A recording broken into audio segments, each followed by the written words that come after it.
phone line. Check out favrates.com and go with the home team, Mississippi Farm Bureau. On Saturday afternoon, Southern Miss put a stamp on its spring practice with the black and gold game. Will Hall, head coach of the Golden Eagles, joins us right now. A lot of good going on around Southern Miss. Will, it was a huge weekend on campus. You guys having the black and gold weekend, baseball setting an all-time weekend attendance record. Obviously, a big win for the baseball program last night as well. A lot of fun stuff happening in Hattiesburg right now. Yeah, it really is, guys. You know, obviously that was a huge win for us last night. Can't say enough about, you know, Scott Berry and the type of human being he is. I got to know Coach Berry when I was coming out of high school. He signed two of my best friends in my life still to this day to go play for him at Meridian Community College. And then, of course, they played for him there, and he still keeps in contact with them, and they still love him, and that's what coaching's all about, is those relationships, and that's what we're doing here at Southern Miss. You know, across the board, we've got a great leader in Jeremy McClain, who's a Mississippi guy from the great big city of Holcomb, Mississippi, baby. There you go. And so fired up for Coach Berry and our baseball team, and our whole athletics program is really on the rise.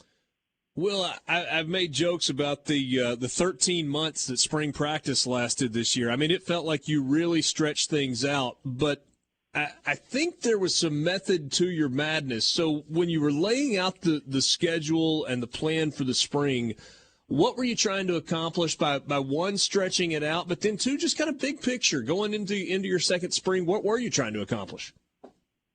Yeah, well, I mean, first off, why wouldn't you? You know, I mean, what is there better to be doing right now than that? And so we take a very Alabama, Georgia-like model with spring practice. We want to practice 3 days a week.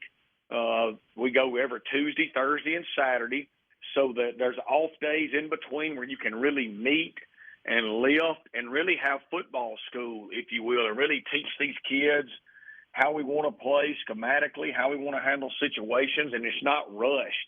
And so plus we want to be extremely physical, Richard. You know, we want to get after each other. And so we practiced 3 times a week, and we had some breaks in between. We had a Mardi Gras break. We also had a spring break. So we were able to really be physical, bang each other up, and step away and get healthy. And it was great. You know, we inherited a program that only had 62 scholarship kids. So we were really down in numbers. That's the hand we were dealt. We played it to the best of our ability.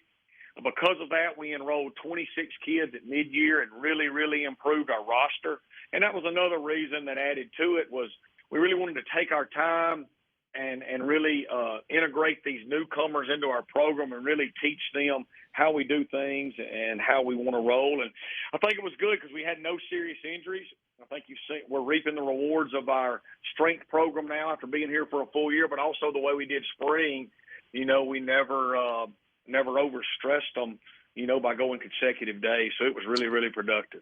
Will, you said something a second ago, and it's still a little mind-boggling, because 10 years ago, if you had said what you said, people would have looked at you like you had 3 heads on top of your shoulders. 26 mid-year enrollees.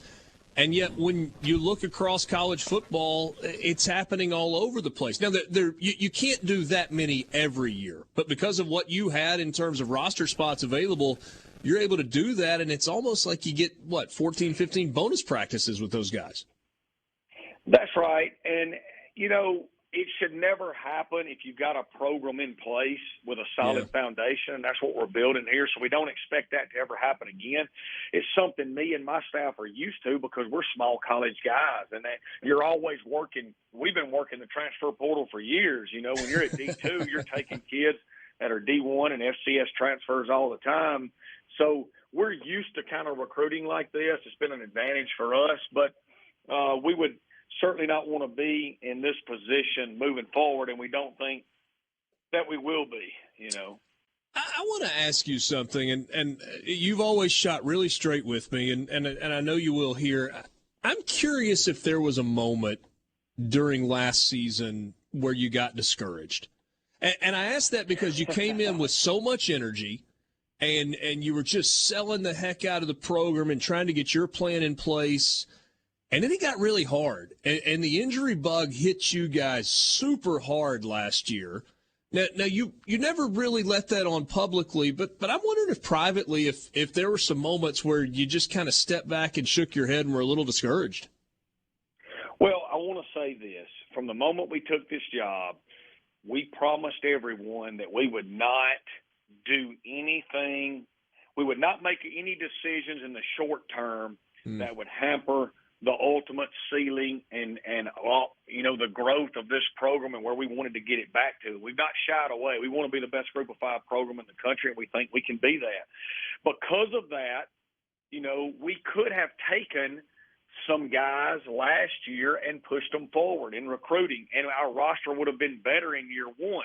Those kids would not have been as talented than what we were able to sign in this recruiting class, and we would have had less spots available to take in this recruiting class. This recruiting class was rated the top overall class, at the Group of 5 level, depending on how you look at it and rank it. But we got a lot of credit for this class, and it was an unbelievable class.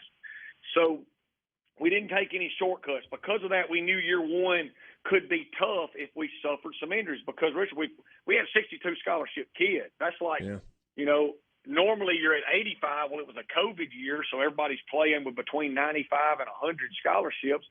I tell people all the time, Taylorsville High School's got an unbelievable football program year in and year out at the 1A, 2A level. But if they had to play 6A every year, it would get tough sometimes. They just don't have the numbers everybody else does.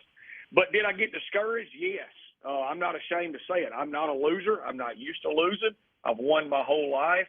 One thing I'm extremely proud of is we're a program that's deep-rooted in what we believe and our values, and we never I believe when tough times come, if you're a real leader and a real man, you hold on even firmer to what you believe in and what you think matters, and we squeezed even tighter, and we made it through, and I think we're better because of it right now. You won a game this past season without a quarterback. I'm assuming you would not like to have to do that again. Tell me about quarterback play in spring camp.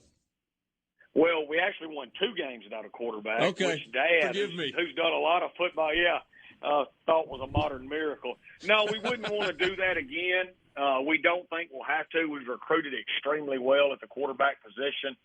Spring ball was good. The top 2 guys are 2 really, really talented young men that Mississippi people will know. Ty Keys from Taylorsville, redshirted because he got hurt after playing 4 games, had a phenomenal spring. He's out in the forefront right now.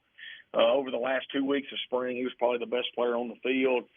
And then we got another young man named Zach Wilkie from Hernando, Mississippi. Was the top quarterback in the state of Mississippi this past year, heavily recruited kid. He should be a high school senior right now, but he early enrolled. You can see the talent. Both of them have that it factor. They were multi-sport athletes in high school that were great players. So we've got 2 young guys. We're going to be young at quarterback, but we're young and talented, and we're recruiting really well. We've got 1 committed right now and looking to add another. So, but those are the top 2, moving forward. All right, Will, so you got the job. You had to build a staff. You're trying to figure out how you're going to piece it together with scholarship limitations. You go through a season. You go straight into recruiting. You go straight into spring ball. Is this finally the time where you get to step back and pause and take a breath and relax just for a minute? And if so, what are you going to do? Well, not really so much. I will say that after you get through the first year, everybody understands how Will Hall wants it to look within this building. So there's a little less conversation that has to be had. We're embarrassed about how we played last year. That hurt us. That hurt a lot. That's not what Southern Miss is about. Southern Miss is the winningest FBS football program in this great state. It matters to us here. It matters to me to be the head coach here and to represent the people of this state and the people of Southern Miss the right way. So we feel really good about where we're at, Richard. We're coming. We're going to get it there. We don't shy away from the expectations. But so, no, I wouldn't say, things are come on. Now, I thought I was going to get some turkey hunting or some crappie fishing or, we're going to the beach for a couple of weeks or something. I do like to keep on grinding, though. I do like to go to the beach. I can't sit still enough to turkey hunt. There you go. Hey, one thing I do want to tell you, though, that a lot of people don't know, in 15 months of being here in recruiting, we've signed 36 kids that played high school football in the state of Mississippi. And whether that's out of high school, out of the portal, or out of junior college, we are getting back to our roots and recruiting this state. And they're all highly recruited kids that had a lot of options. So we're excited about the relationships we built and getting back to what works here. Good for you. We love seeing a Mississippi kid who's turned into a Mississippi man and a Mississippi head coach doing well also, and can't wait to watch you this season.